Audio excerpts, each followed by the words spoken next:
The morning sun cast long shadows across the Louisiana Bayou, when Max, a German shepherd with intelligence that seemed almost human, began his frantic digging in Robert's backyard. His powerful paws scraped against the muddy earth with desperate urgency, as if he could sense something buried deep that others couldn't. Robert watched from his porch, coffee growing cold in his hands, as his loyal companion uncovered a rusted metal box that would change everything. Inside lay documents bearing military seals from World War II, photographs of men in uniform he did recognize, and a hand-drawn map marked with coordinates that pointed deep into the Atchafalaya Basin. The discovery would soon thrust them into a web of conspiracy that reached the highest levels of national security. Please support us by liking the video and subscribing to the channel.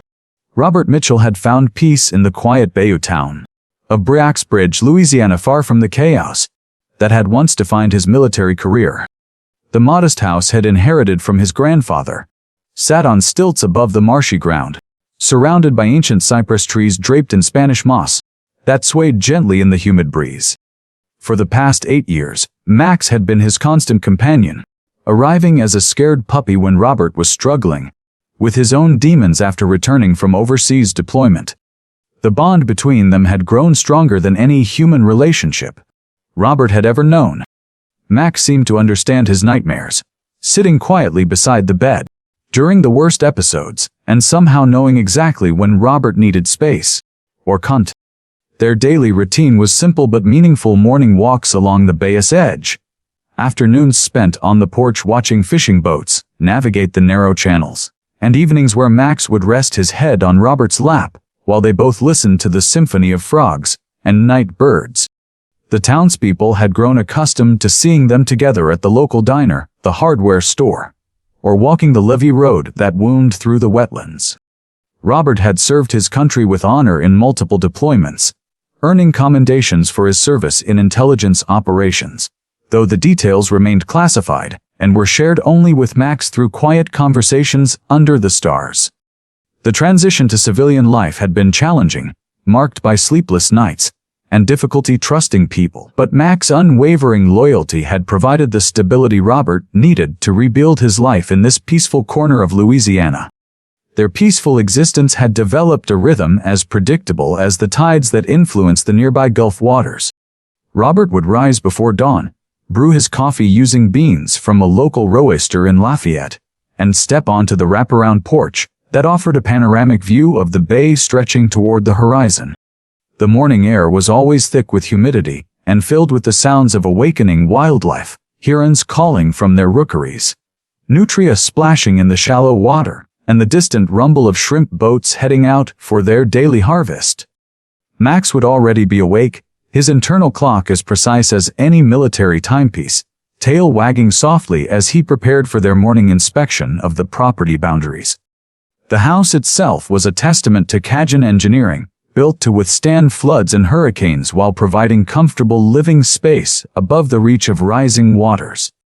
Every board had been carefully selected from cypress trees that grew in the surrounding swamps, their natural resistance to rot and insects making them ideal for construction in this challenging environment. Robert's grandfather had been a master boat builder, and his craftsmanship was evident in every joint and connection throughout the structure. The workshop behind the house still contained hand tools that had been passed down through generations, alongside partially finished projects that Robert couldn't bring himself to disturb out of respect for the old man's memory. For months now, Max had shown increasing interest in a particular section of the backyard, located near where the old workshop met the natural shoreline that fluctuated with seasonal water levels. At first, Robert attributed this behavior to normal canine instincts, perhaps attracted by the scent of some burrowing animal or an interesting root system from the massive oak tree that dominated that corner of the property. But Max's behavior had become more focused and insistent with each passing day, returning to the same spot every morning and evening with the kind of determination that suggested something far more significant than casual curiosity. The German shepherd would sniff the air with deep concentration, pace in tight circles around a depression in the earth that Robert had never noticed before, and occasionally paw at the ground with increasing urgency.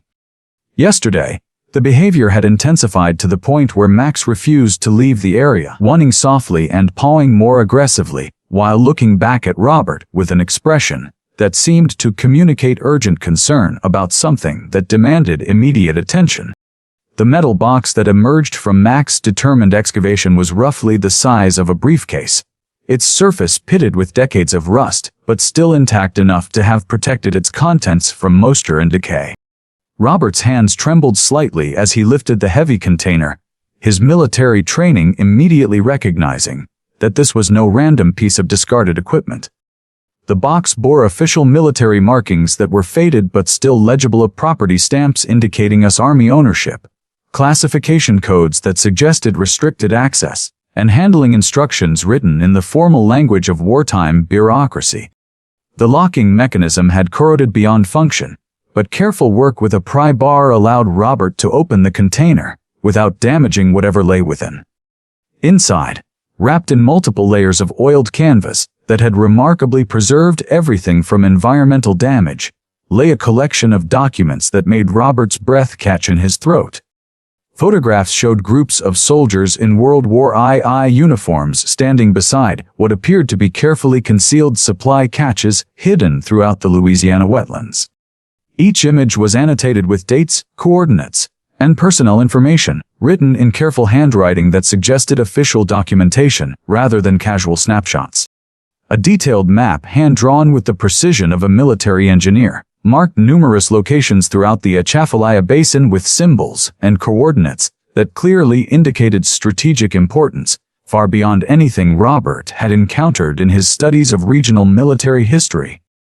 Most disturbing of all were the typed reports bearing official letterheads from various military commands, describing weapon shipments, classified cargo movements, and repeated references to something called Operation Pelican Haven, a code name that appeared nowhere in any official records Robert could recall from his military service or subsequent research into Louisiana's wartime role.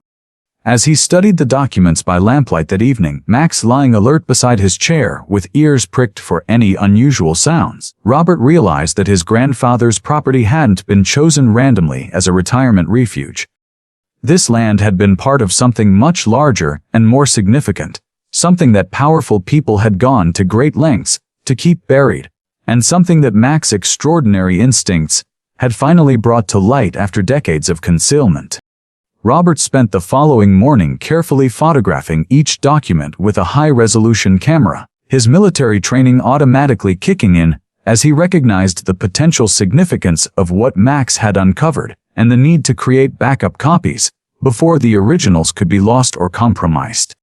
The precision of the map's details, the authenticity of the military seals and letterheads, and the systematic organization of the paperwork all pointed to a legitimate wartime operation that had been deliberately concealed from historical records and public knowledge.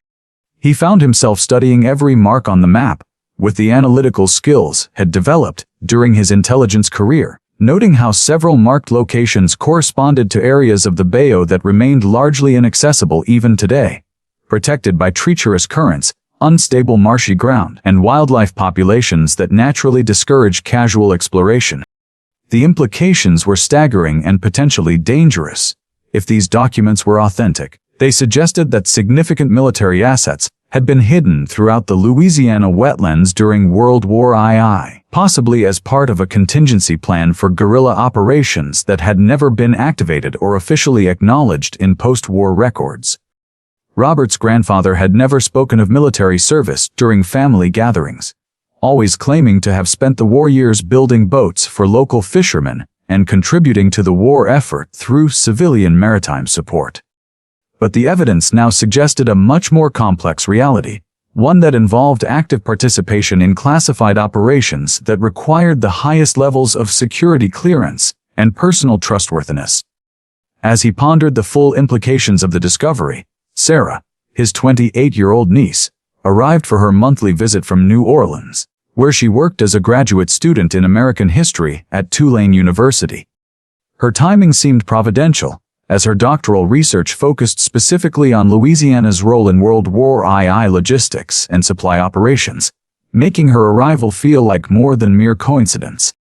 Sarah's eyes widened with genuine academic excitement as she examined the document spread carefully across Robert's kitchen table, her graduate training immediately recognizing the historical significance of what Max had discovered while also understanding the potential implications for her own research. Her expertise in wartime logistics allowed her to decode much of the military terminology and abbreviations used throughout the paperwork, and she quickly began to understand the strategic implications behind the carefully planned catch system described in the various reports and inventory sheets. The map's markings indicated a sophisticated network of supply depots positioned throughout the wetlands with obvious strategic purpose, designed to support extended operations in terrain that would challenge conventional military forces while providing natural concealment from enemy reconnaissance. She explained to Robert that such elaborate preparations typically indicated contingency planning for worst-case scenarios, possibly related to fears of Axis invasion through the Gulf Coast or the need to conduct sustained guerrilla operations from concealed bases if conventional defense lines were overrun.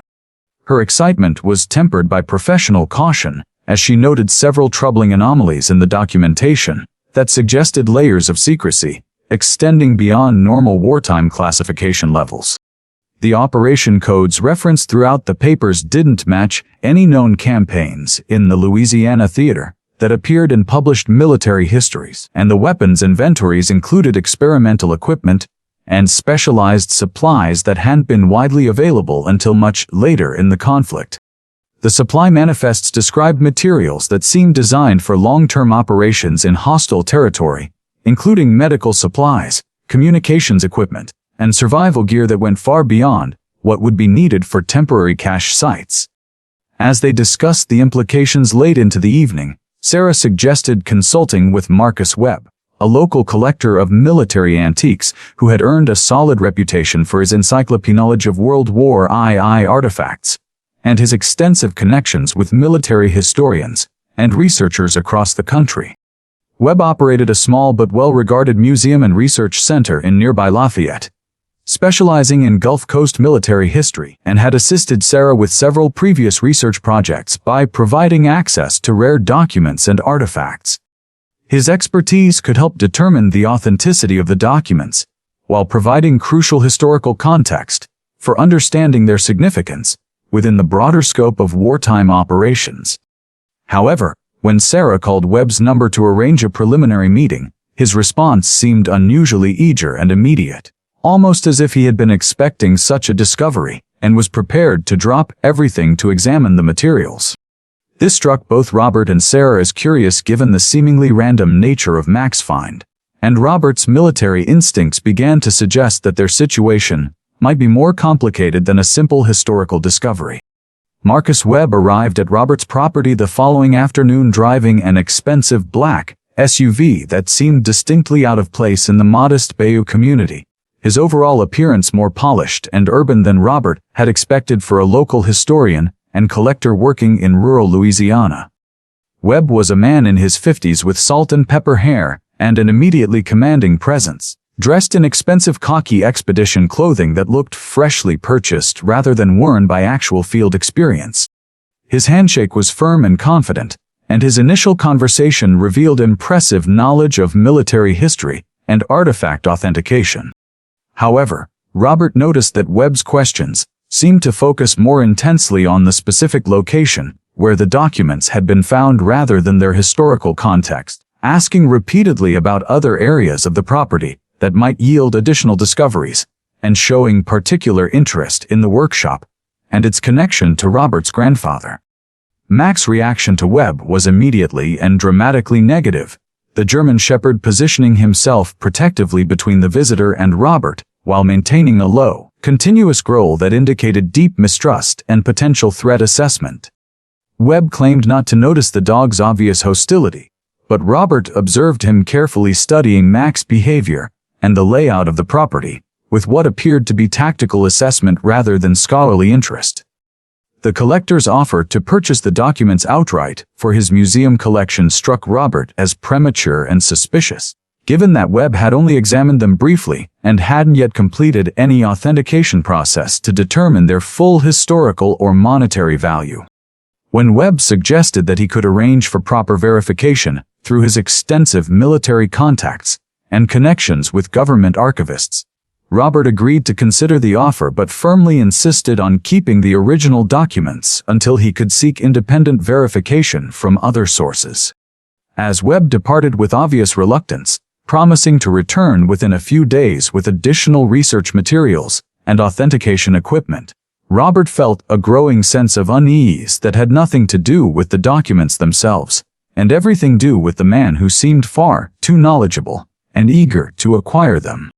Professor Helen Carter's arrival later that same week initially provided the reassurance and independent expertise that Robert had been seeking, as her impressive credentials as a tenured historian at the University of Louisiana at Lafayette appeared to offer the objective scholarly perspective he needed to properly evaluate the significance of Mac's remarkable discovery. Her initial assessment of the documents confirmed their apparent authenticity, while raising additional intriguing questions about their significance within the broader context of wartime operations throughout the Gulf region. She explained that Operation Pelican Haven was indeed a legitimate code name that appeared in scattered references within classified military correspondence from 1943 and 1944, though the complete operational details remained sealed in government archives that required special clearance to access. Her academic connections included several researchers who might be able to pursue additional documentation through official channels, potentially revealing the complete story behind the sophisticated cache system described in Robert's grandfather's carefully preserved papers. Her interest seemed genuinely scholarly rather than mercenary, focusing primarily on the historical implications and potential contributions to academic understanding rather than any monetary value the artifacts might possess. She spent considerable time examining the photographs and cross-referencing them with known personnel records, identifying several individuals who had served in specialized units tasked with unconventional warfare preparation.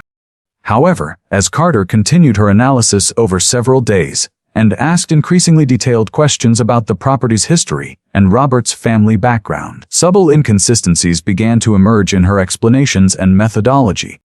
Her knowledge of specific operational details seemed far too comprehensive for someone working exclusively from publicly available sources and standard academic research methods, and her questions about other potential cache sites throughout the Bayou suggested access to classified information that shouldn't have been available through normal scholarly channels. Most troubling of all, Mac's continued agitation around both Webb and Carter reinforced Robert's growing suspicion that his grandfather's long-buried secret was attracting attention from people whose motives and actions extended far beyond simple historical curiosity or academic research. The convergence of scholarly interest and commercial opportunity created a complex dynamic that left Robert uncertain about who could be trusted with the explosive secret that Max had literally unearthed from beneath their peaceful Bayou home. Carter's detailed analysis revealed that the cached weapons and supplies described in the documents included not only conventional military equipment, but also experimental gear that had been developed specifically for special operations in challenging wetland terrain. The implications were staggering and potentially dangerous. If the caches still existed and remained intact after decades of environmental exposure, they could contain materials of significant value to collectors, researchers, or potentially more sinister individuals with contemporary agendas that had nothing to do with historical preservation. Robert's military experience had taught him to recognize when a situation was developing beyond his ability to control or predict, and the intense interest shown by both Webb and Carter suggested that word of the discovery was already spreading through networks he couldn't monitor or influence. The map's detailed markings indicated clearly that his grandfather's property was just one node in a much larger network of concealed sites, raising the alarming possibility that other documents or artifacts might surface as people began systematically searching the areas identified in the papers. Sarah's academic enthusiasm remained undiminished by these concerns, but even she acknowledged that the situation was becoming more complex and potentially dangerous than a simple historical research project. The decision about how to proceed required careful consideration of both the historical value of the discovery and the very real potential risks associated with revealing information that powerful interests might prefer to keep permanently buried. Mac's unwavering vigilance and continued alertness served as a constant reminder that the German Shepherd's remarkable instincts had proven absolutely correct about the significance of what lay hidden beneath their seemingly ordinary property, and Robert found himself relying increasingly on his faithful companions' judgment about the trustworthiness of the people, who continued to show suspicious interest in their remarkable find. Robert's decision to investigate the cache locations himself was influenced by several factors that made continued waiting seem more dangerous than taking action. Webb's increasingly frequent calls and unexpected visits, combined with Carter's probing questions about family history and property access, convinced him that external pressure was building towards some kind of confrontation. The weather reports showing an approaching tropical storm system provided both an opportunity and a deadline. The severe conditions would discourage casual observers while potentially threatening any exposed cache sites with permanent damage or discovery by emergency responders. Most importantly, Mac's behavior had intensified dramatically over the past few days, with the German Shepherd displaying classic signs of territorial alertness and threat assessment that Robert recognized from their shared military experience. The dog's acute senses were detecting something that human perception couldn't identify, but his obvious agitation suggested that time was running short before whatever was approaching would arrive at their doorstep. Robert's research into the map coordinates had identified several accessible locations within a day's travel of his property, including one particular site on a small island deep in the Atchafalaya Basin that appeared to be the central hub of the entire operation based on the document references and supply routing information. Sarah's offer to accompany him was both appreciated and concerning, as her historical expertise would be invaluable, but her safety would become his responsibility in what might prove to be a dangerous situation. The decision to include Jake Boudrox as their guide was practically essential, given the treacherous nature of the wetland terrain and the approaching storm conditions that would challenge even experienced boaters. Jake's reputation as the most knowledgeable Cajun guide in the region was well established, and his intimate familiarity with the basin's hidden channels and seasonal variations could mean the difference between success and disaster in the increasingly risky venture they were contemplating. Jake Boudrox arrived at Robert's property before dawn on the appointed day, his flat-bottom boat loaded with emergency supplies, navigation equipment, and survival gear that demonstrated his professional understanding of the serious challenges they would face in the storm-threatened wilderness. Jake was a fourth-generation Cajun whose family had lived and worked in the Atchafalaya Basin for over a century, giving him an almost supernatural understanding of the waterways, wildlife patterns, and weather signs that could determine survival in this unforgiving environment. His weather-beaten face and calloused hands spoke of decades spent navigating the complex maze of channels, sloughs, and backwaters that made up one of America's largest river basin swamps.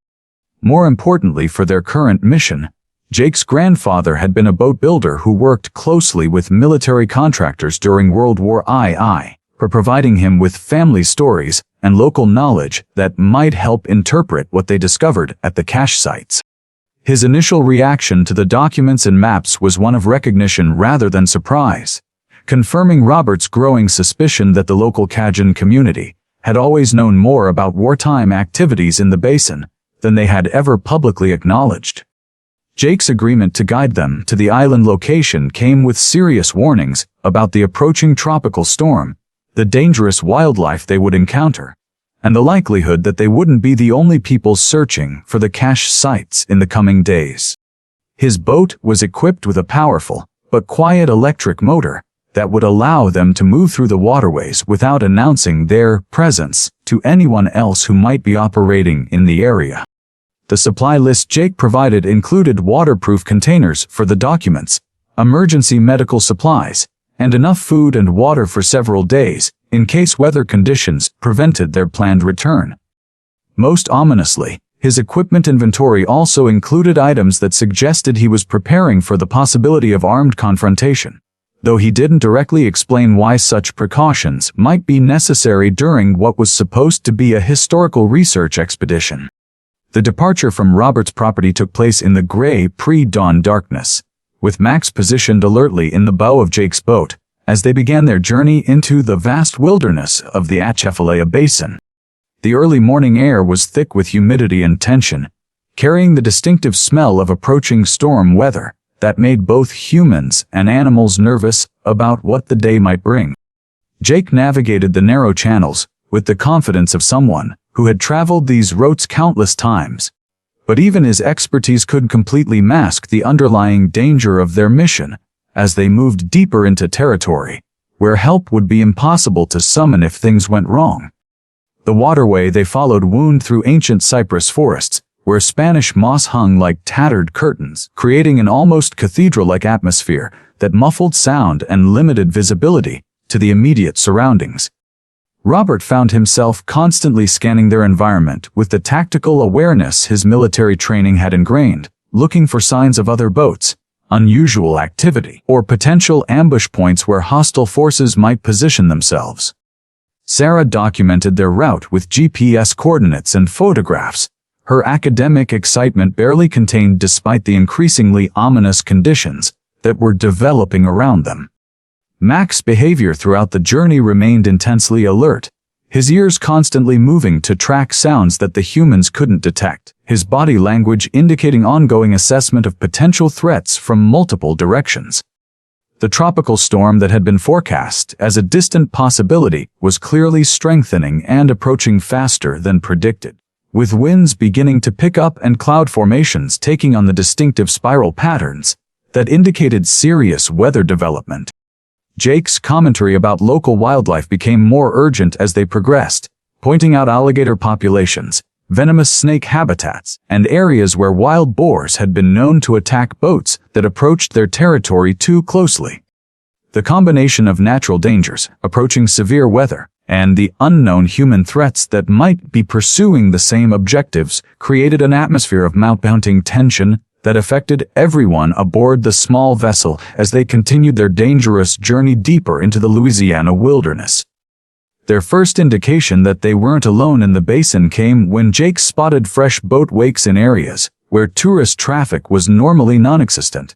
particularly in the narrow channels that led toward the coordinates they were seeking. The wake patterns suggested multiple vessels moving at high speed through waterways that required careful navigation, indicating either reckless inexperience or urgent purpose that overrode normal safety considerations. Jake's expression grew increasingly grim as he identified at least 3 different boat signatures based on prop wash patterns and engine sound signatures that carried across the water despite the increasing wind noise from the approaching storm. Max's alertness intensified correspondingly, with the German Shepherd now maintaining a constant low growl that indicated his detection of threats that were still beyond human sensory range, but clearly approaching their general area.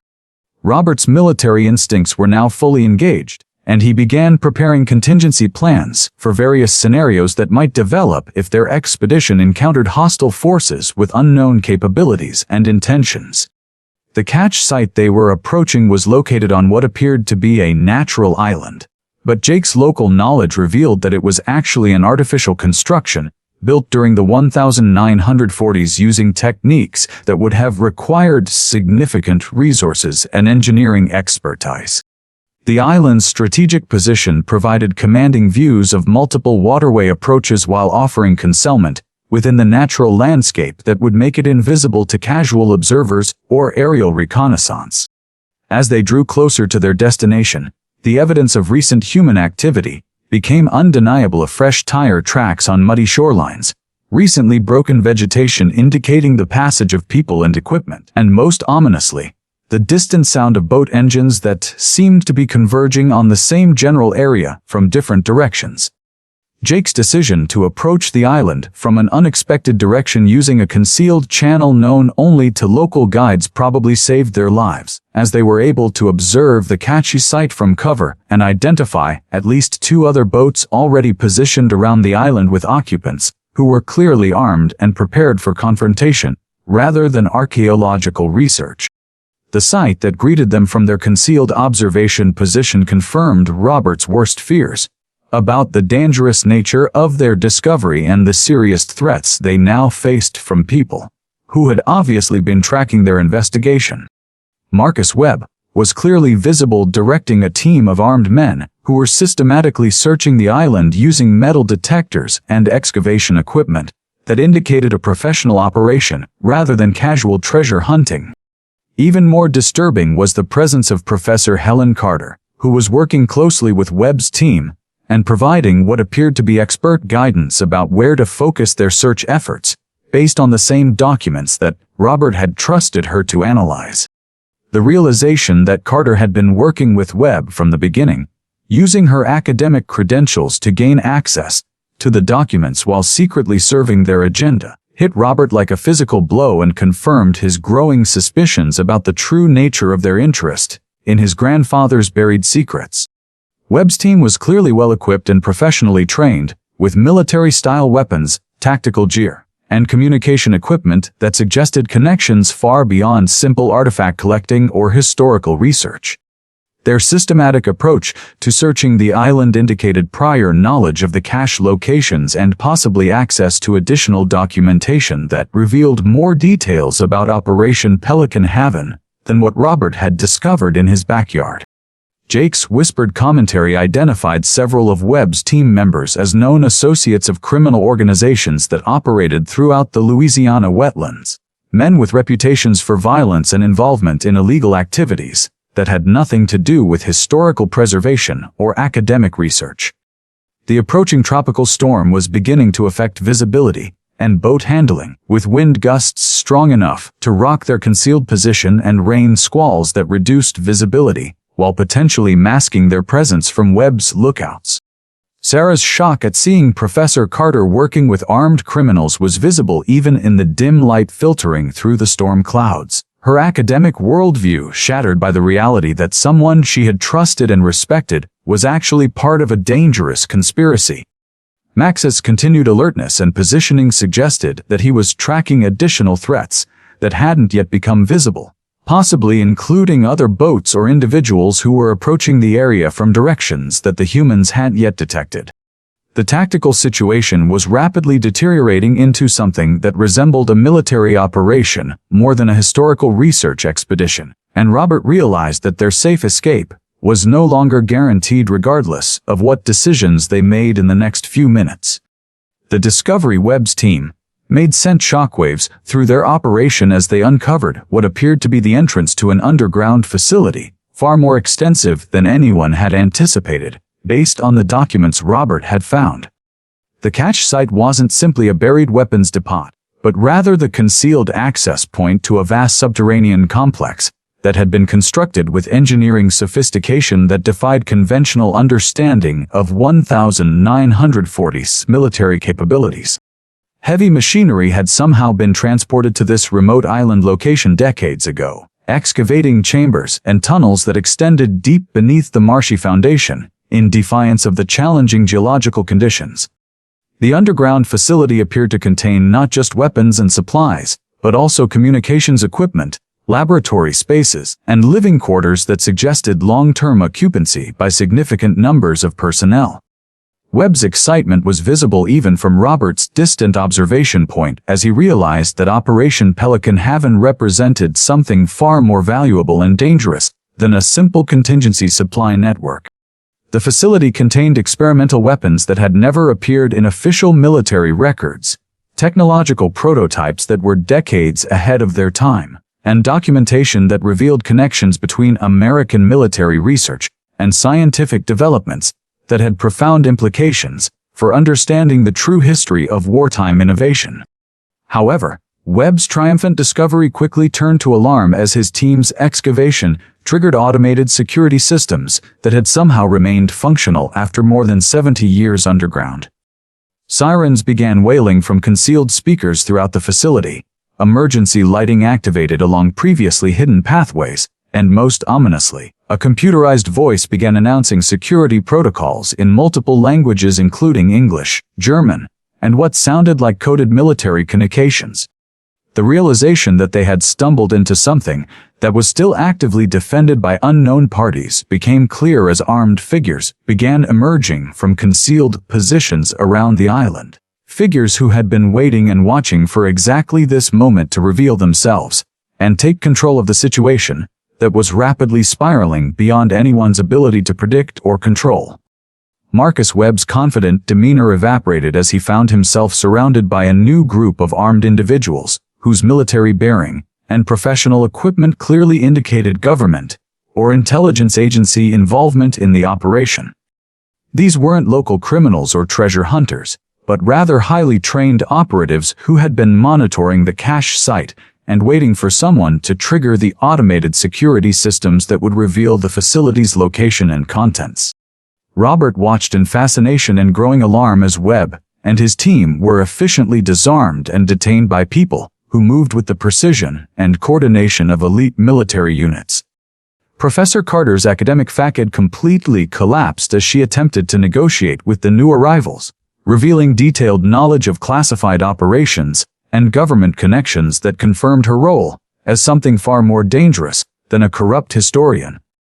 The lead operative, a stern woman in tactical gear who spoke with obvious authority, began interrogating Webb about how he had obtained information about Operation Pelican Haven and who else might have access to the documents that had led them to this location.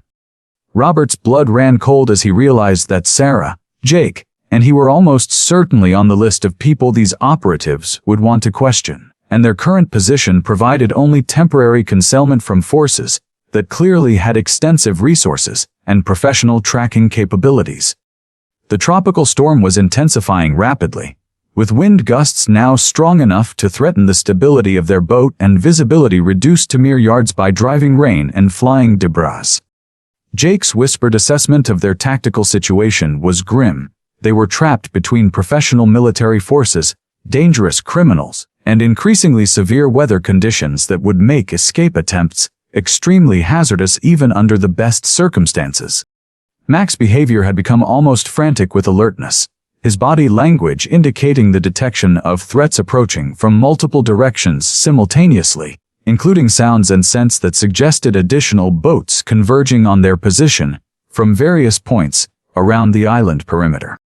The emergence of Sarah as a hostage fundamentally changed the tactical equation and Robert's decision-making calculus as he watched Webb's operatives drag his niece from her hiding place in the boat, where she had been documenting their observations. Her capture had occurred during a brief moment when Jake was repositioning their vessel to maintain concealment, and Webb's lookouts had spotted the movement, despite the deteriorating weather conditions that should have provided better cover. Robert's military training warred with his family loyalty as he assessed the impossible situation. Any rescue attempt would expose their position to the government operatives, who clearly had both the island and the surrounding waterways under surveillance. But abandoning Sarah to whatever Webb and his associates had planned was absolutely unacceptable. The interrogation that followed was conducted with professional efficiency. As Webb's people attempted to extract information about the documents, Robert's involvement, and the location of any additional materials that might exist elsewhere. Sarah's academic training served her well as she provided carefully limited responses that revealed her knowledge without compromising Robert's security or the location of the original document cache. However, Webb's growing frustration and the pressure from the government operatives, who were demanding answers about security breaches, made it clear that patience was running out for everyone involved in the rapidly deteriorating situation. Professor Carter's attempts to maintain her cover story were becoming increasingly desperate as the lead government operative demonstrated detailed knowledge of Carter's real identity and connections to international networks that had nothing to do with legitimate academic research. The facility's automated systems continued their A- countdown sequences, while emergency lighting cast eerie shadows through the storm-darkened landscape, creating an almost surreal atmosphere for the tense standoff that was developing between multiple competing interests. Jake's local knowledge became invaluable as he identified several potential escape routes through channels that would be nearly impossible to navigate in the storm conditions, but might provide their only chance of avoiding captures by forces that clearly had no intention of allowing witnesses to their operation. Mac's protective instincts were clearly focused on Sarah's situation, with the German Shepherd's attention locked on her location and his body language indicating readiness for immediate action despite the obvious dangers posed by armed professionals who would not hesitate to eliminate threats to their mission objectives. The first twist that shattered everyone's understanding of the situation came when Professor Helen Carter revealed her true identity and agenda in a conversation that Robert overheard through equipment Jake intended to monitor communications around the island. Carter wasn't simply a corrupt academic working with Webb for financial gain, but rather a deep-cover operative who had been tracking Operation Pelican Haven for years as part of a larger investigation into weapons trafficking networks that connected World War II-era cache sites with contemporary international arms dealing. Her scholarly credentials were genuine, but her real mission involved identifying and neutralizing criminal organizations that had been systematically looting military cache sites throughout the Gulf region for decades. Webb's operation had been under surveillance from the beginning, with Carter's involvement designed to lead investigators to the main distribution network and the foreign buyers who were purchasing stolen American military technology.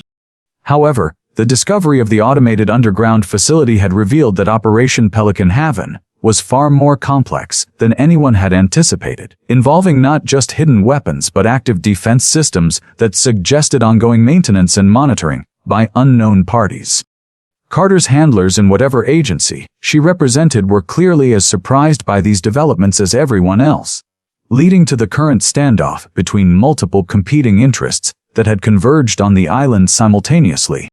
Robert's realization that Carter had been playing a complex game of deception while genuinely trying to protect the historical significance of the documents created a confusing mix of anger and grudging respect for her professional skills. The government operatives who had detained Webb's team were obviously working with Carter, but their harsh treatment of Sarah suggested that civilian casualties were acceptable losses in their larger mission to secure whatever technological secrets were hidden in the underground facility. Webb's own shock at Carter's revelation indicated that he had been manipulated throughout the entire operation, believing that he was working with a corrupt academic, when in reality he was being led into a trap that had been carefully constructed over months or possibly years of investigation. The automated countdown sequences from the facility had accelerated, suggesting that someone or something was monitoring the situation and preparing to take action that might eliminate all evidence of the cache site's existence regardless of who got caught in the resulting destruction. Jake's revelation came as an even greater shock when he quietly confided to Robert that his family's connection to the cache sites went far deeper than anyone had suspected, fundamentally changing Robert's understanding of how they had become involved in this dangerous situation. Jake's grandfather hadn't simply built boats for military contractors during World War II, but had actually been a key figure in the construction and maintenance of the entire Operation Pelican Haven network throughout the Atchafalaya Basin. The Boudreaux family had served as guardians and caretakers for the cache sites for 3 generations, maintaining the automated systems, monitoring for security breaches, and ensuring that the hidden facilities remained functional and protected from discovery by unauthorized parties.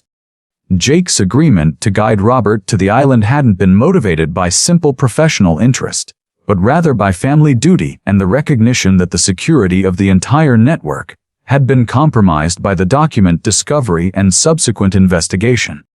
His knowledge of the underground facility was comprehensive and detailed, including information about escape routes, security protocols, and defensive capabilities that had never been documented in any official records. More importantly, Jake revealed that the countdown sequences weren't indicating a self-destruct mechanism, but rather the activation of communication systems that would alert other Guardian families throughout the region that the primary cache site had been compromised, and that coordinated action was required to protect the remaining locations. The Boudreaux family and their allied Cajun clans had maintained this secret responsibility across multiple generations, passing down knowledge and skills that allowed them to operate and maintain technology that most people couldn't even understand, much less repair or upgrade. Jake's decision to reveal this information to Robert was motivated by the realization that the situation had escalated beyond the ability of the traditional Guardian system to handle, and that military expertise would be required to navigate the dangerous confrontation that was now inevitable. His detailed knowledge of the facility's layout and defensive capabilities would prove invaluable in any rescue attempt, but his revelation also meant that Robert now understood the true scope and complexity of what his grandfather had been involved in during the war years. The storm conditions were continuing to worsen, providing both cover and additional danger as multiple parties prepared for a confrontation that would determine the future of secrets that had been carefully protected for more than 70 years. Marcus Webb's desperation became increasingly apparent as he realized that his carefully planned operation had been compromised from multiple directions, and that his chances of escaping with the valuable technology were diminishing rapidly with each passing minute. His interrogation of Sarah intensified as he demanded information about additional document locations and tried to determine whether Robert had shared the cache site information with other parties who might interfere with his plans. The appearance of the government operatives had clearly disrupted Webb's timeline and forced him to accelerate his activities before he could properly secure the site and extract the most valuable materials from the underground facility. His team's professional demeanor began to crack under the pressure of the deteriorating tactical situation, with several members expressing obvious concern about being caught between armed government agents and the increasingly dangerous storm conditions that were making escape routes more treacherous by the hour. Webb's attempts to negotiate with the lead government operative revealed his connections to international buyers who were specifically interested in World War II-era experimental weapons and technology that had never been mass-produced or widely deployed. The financial stakes involved were clearly enormous, with Webb mentioning payments and contracts that suggested major foreign military organizations were willing to pay substantial sums for access to American wartime innovations that had remained classified and hidden for decades. However, his bargaining position was rapidly deteriorating as the government forces demonstrated superior numbers, equipment, and tactical positioning that made resistance increasingly futile. Professor Carter's continued presence as a government asset meant that Webb could no longer trust any of the information or assistance she had previously provided, leaving him isolated and dependent on subordinates who were showing increasing reluctance to continue a mission that had clearly gone far beyond their original expectations. The automated facility systems were now displaying visual warnings in addition to the audio countdown sequences, with emergency lights flashing in patterns that Jake recognized as specific alert codes that would trigger responses from Guardian families throughout the basin. Robert's observation of Webb's growing panic provided some satisfaction, but the criminal's desperation also made him more dangerous and unpredictable, particularly with Sarah's safety dependent on decisions made by someone who had demonstrated complete disregard for human life when his financial interests were threatened.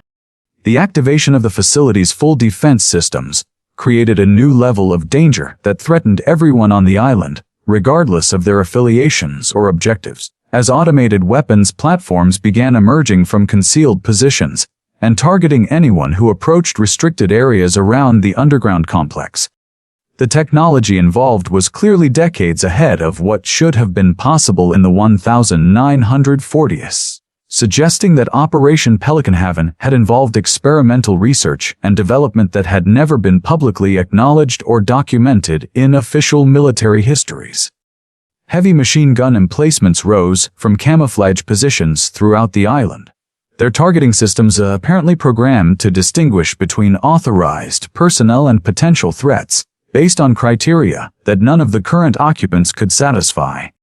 The government operatives found themselves pinned down alongside Webb's criminal team as the automated defenses began systematic sweeps of the entire island perimeter, forcing everyone to seek shelter while trying to determine how to disable or circumvent systems that had clearly been designed by military engineers with extensive combat experience. Jake's family knowledge proved invaluable as he explained to Robert that the defense systems could be temporarily overridden using access codes that had been passed down through the Guardian families, but reaching the control panels would require someone to cross areas that were actively being patrolled by the automated weapons.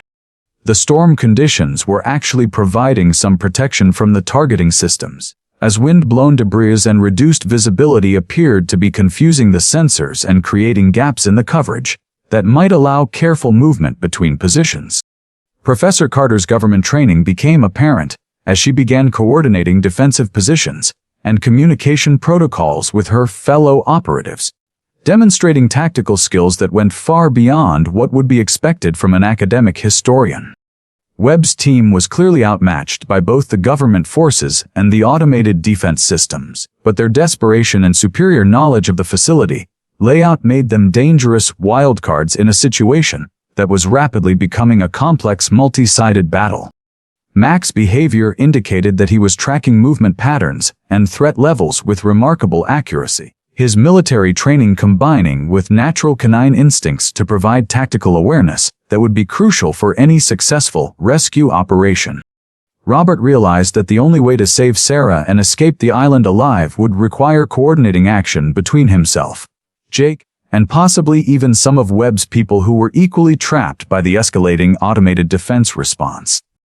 The underground facility's true purpose began to emerge as emergency lighting revealed glimpses of technology and equipment that challenged conventional understanding of World War II military capabilities and suggested connections to scientific development and implications for both contemporary and both historical replicant and contemporary security concerns. Laboratory spaces contained experimental apparatus that appeared designed for research into advanced materials, energy systems, and weapons technology that was decades ahead of publicly acknowledged scientific progress from that era. Communication equipment throughout the complex used frequencies and protocols that were still classified by modern standards, indicating that some aspects of Operation Pelican Haven remained active and relevant to current military operations, rather than simply representing historical artifacts. Most disturbing were the living quarters and command centers that showed evidence of recent occupation, suggesting that the facility had been maintained and used by unknown parties throughout the decades since the war's end. Documents visible in the emergency lighting referenced ongoing research projects, personnel rotations, and supply schedules that indicated continuous operation rather than simple preservation of wartime materials. The realization that they had stumbled into an active military installation that was still operational under some form of classified authority fundamentally, we changed the nature of the situation and explained the rapid response from government operatives who had clearly been monitoring the site. Webb's shock at these discoveries was evident as he realized that his planned theft had targeted not just historical artifacts, but active military assets that would trigger serious national security responses from multiple agencies and departments. Professor Carter's knowledge of the facility's true nature became apparent as she began providing detailed guidance to her fellow operatives about security protocols and evacuation procedures that were clearly based on extensive briefings and training rather than recent discovery. The countdown sequences had reached critical levels, with automated systems preparing to implement containment protocols that would probably involve sealing the facility and eliminating all evidence of its existence regardless of who might be trapped inside or on the surrounding island. Jake's family responsibilities as guardians now made complete sense, as the Cajun clans had been maintaining and protecting an active military installation rather than simply preserving historical cache sites, explaining their detailed knowledge of advanced technology and their willingness to accept dangerous responsibilities across multiple generations. Robert understood that their survival now depended on convincing the automated systems that they were authorized personnel, rather than threats to be eliminated, a task that would require Jake's access codes and probably coordinated action with Carter's government team, despite the complex web of competing loyalties and conflicting objectives that had brought them all to this dangerous convergence point. The aftermath of the facility crisis found Max recovering in a military veterinary hospital in New Orleans, his injuries from the automated defense system encounter requiring specialized treatment that spoke to the severity of the confrontation they had all survived. Robert sat beside the recovery kennel, watching his faithful companion's steady breathing and reflecting on the extraordinary courage the German shepherd had displayed during the most dangerous moments of their ordeal.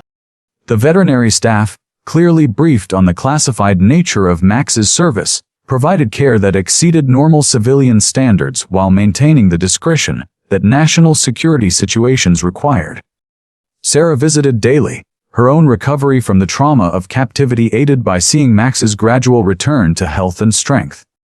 The Pentagon's recognition of Max's heroic actions came in the form of a special commendation ceremony attended by high-ranking military officials who understood the classified details of Operation Pelican Haven and the critical role the dog had played in preventing Dangergy from falling into techno-hostile hands. Robert found himself overwhelmed by the formal recognition of both his own service and Max's extraordinary bravery, emotions he had kept buried for years finally finding expression in the presence of people who truly understood the cost of protecting national security.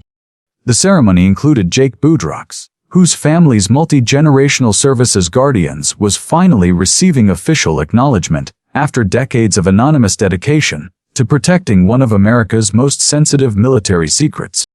Professor Carter, revealed now as Agent Carter of a classified government agency, received commendations for her successful deep cover operation that had exposed and dismantled an international weapons trafficking network.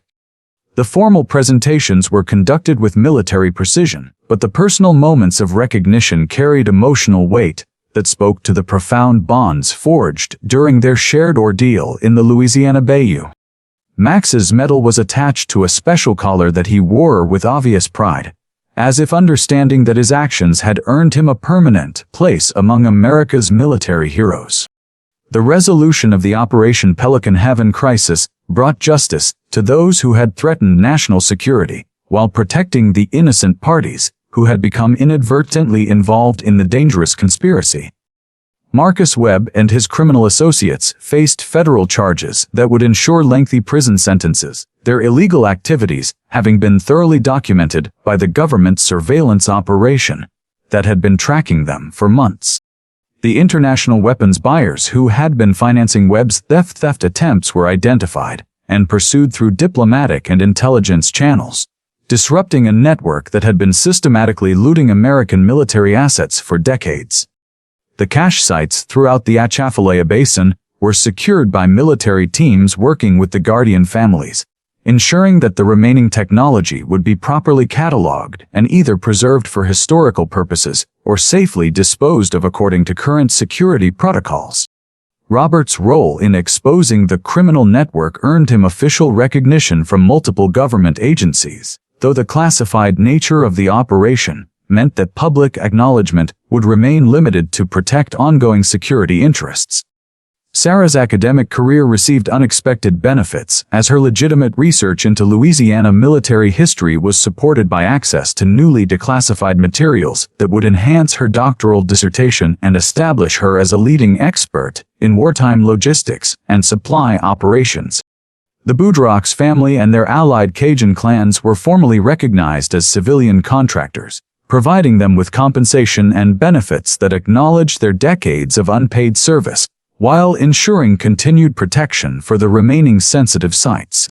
Jake's personal satisfaction at seeing his family's sacrifices finally acknowledged was evident during the private ceremonies that honored the Guardian family's contributions to national security.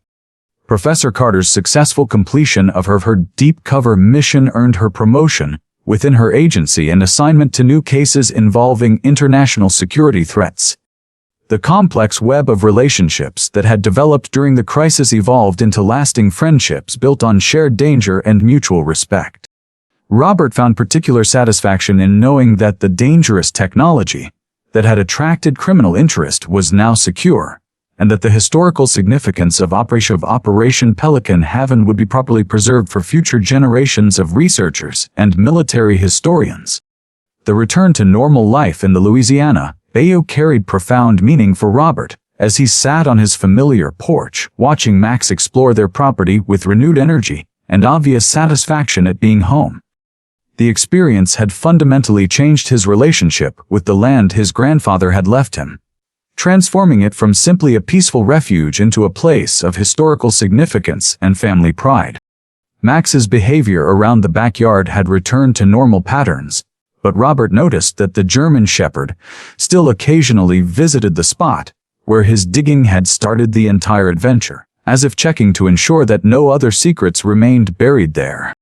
The tropical storm that had complicated their mission had passed, leaving the bay landscape refreshed and somehow more beautiful in the aftermath of the danger they had survived together. Robert's nightmares, which had plagued him since his military service, had diminished significantly since the Operation Pelican Haven crisis, as if confronting real danger alongside Max had helped him process trauma that had remained unresolved for years.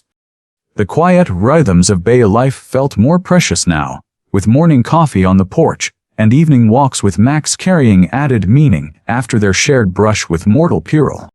Sarah's frequent visits brought academic enthusiasm and family connection that enriched Robert's previously solitary existence, while Jake's friendship provided ongoing connection to the community that had protected him and Max during their most vulnerable moments. The workshop behind the house had been restored and converted into a proper archive for preserving family documents and artifacts, ensuring that future generations would understand the significance of their grandfather's wartime service. Robert had finally found peace with his military past, understanding that his service and sacrifice had meaning that extended beyond the immediate conflicts he had survived. Max's presence provided constant companionship and security, but also served as a living reminder of the loyalty, courage, and dedication that defined the best aspects of military service and civilian life alike.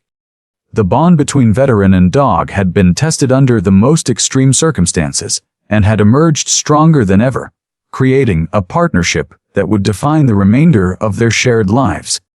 The deeper meaning of their adventure revealed itself gradually as Robert reflected on the themes of loyalty, sacrifice, and protection that had defined both his military service and his relationship with Max throughout their years together.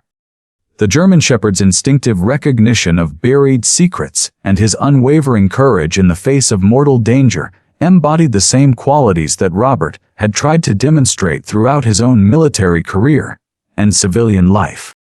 Their shared experience had demonstrated that the values learned in military service remained relevant and important in civilian situations where courage and loyalty were required to protect innocent people and preserve important principles. The multi-generational aspects of Operation Pelican Haven, from Robert's grandfather's wartime service, through Jake's family's guardian duties, to the contemporary crisis they had all survived, illustrated how the responsibilities of citizenship and service passed from one generation to the next. Max's heroic actions served as a powerful reminder that courage and loyalty weren't limited to human beings, but could be found in the faithful companions who stood beside those who served their country and community.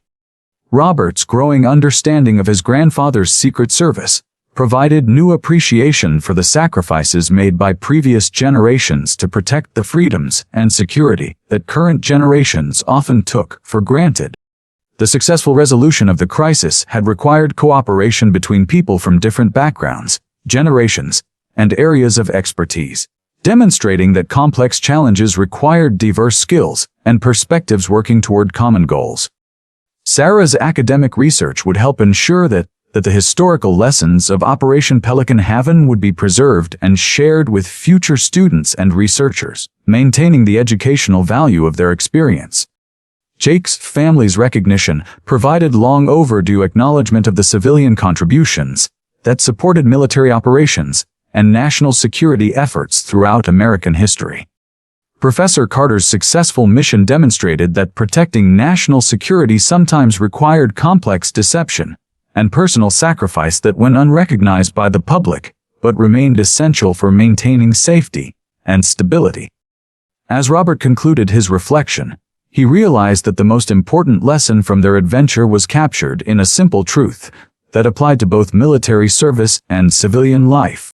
Loyalty isn't just about being present during peaceful times, but about being willing to sacrifice everything to protect the people and principles you hold most dear.